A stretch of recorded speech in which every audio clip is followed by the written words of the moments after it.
July of 1996, Walter Johnson, a bank robber, beat John Gotti, the boss of bosses, to a bloody pulp. It was a stand-up, man-to-man fight, with both men landing blows on the other. I know this for a fact, since I was the first correctional officer on the scene. I saw Gotti lying on the ground, being beaten about the head and shoulders, like I recorded at the time. My name is not important, but my story is.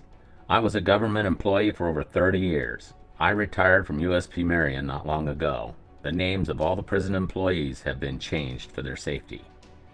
This whole fight has been talked about for years. Lots of misinformation has been put out there. People who showed up after the fight was over thought John Gotti, the Teflon Don, was in cuffs when he was assaulted. Nothing could be further from the truth.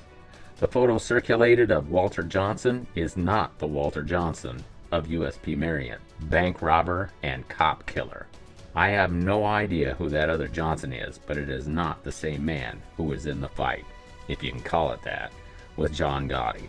Perhaps a lot of the wrong information out there was caused by John Gotti himself. He denied having been in a fight at all. His lawyer said that the whole story was a lie. It was fun knowing the truth when all this misinformation was going around for years. It was rumored that there was no tape of the incident. That is the government holding back the truth. There is a tape, or at least there was one at the time. There was a camera pointed right at the pair while Gotti was beaten into a bloody pulp.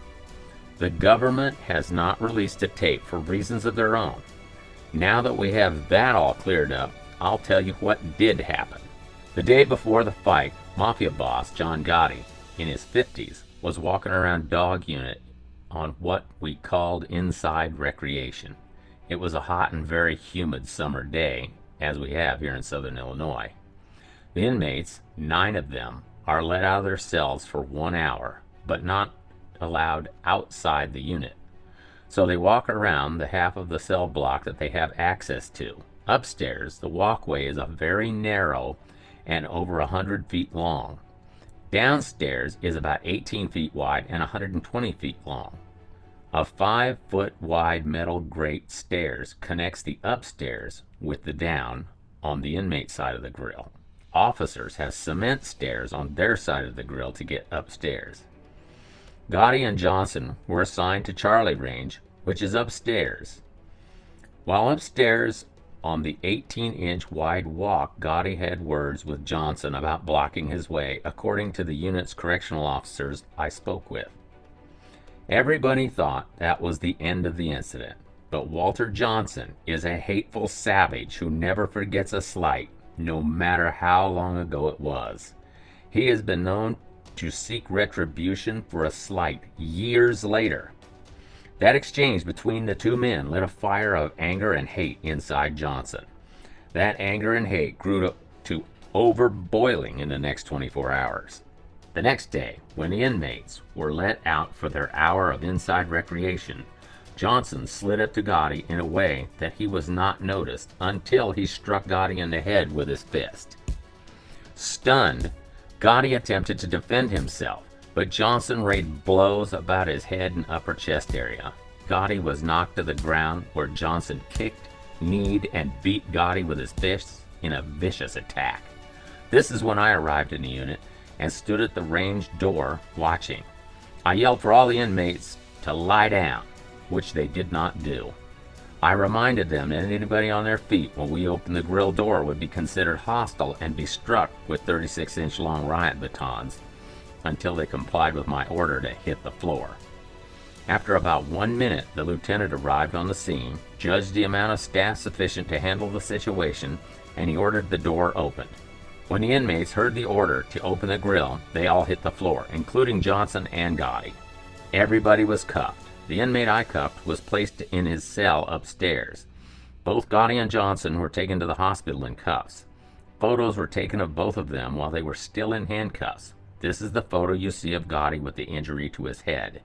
He was cleaned up by the physician assistant prior to the photo being taken. Gotti was very bloody as his head wound bled freely while he was beaten and for some time after. The special investigative supervisor asked Gotti how he got hurt, and the hard-boiled mafia don replied that he slipped and fell. Johnson had some scratches and swelling to his hands and red marks on his torso.